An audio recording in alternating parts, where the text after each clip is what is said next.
রক্ত নয়, বরং ত্যাগ এবং ভালোবাসায় কখনো কখনো মানুষকে পরিবারের অবিচ্ছেদ্য অংশ করে তোলে। তারেক রহমানের এক ঐতিহাসিক ঘোষণায় তেমনই এক দৃষ্টান্ত দেখল দেশবাসী।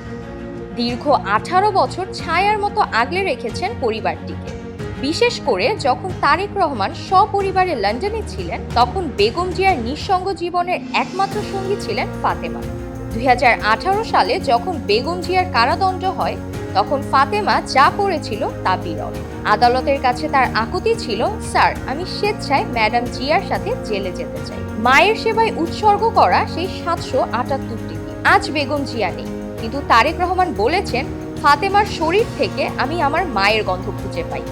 আর তাই আইনিভাবে ফাতেমাকে বোনের স্বীকৃতি দিলেন তারেক রহমান। আজ থেকে তিনি আর তার গৃহকর্মী নন, বরং শহীদ প্রেসিডেন্ট জিয়াউর রহমানের একমাত্র কন্যা এবং 2 ভাইয়ের আদরের বোন। পৈতৃক সম্পত্তির আইনি হিস্সা সহ জিয়া পরিবারের মর্যাদাপূর্ণ আসনে তাকে অধিষ্ঠ করা হয়েছে।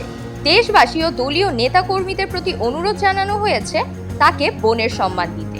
ত্যাগ আর আনুগত্যের এমন প্রতিদান ইতিহাসে খুবই কম দেখা যায়।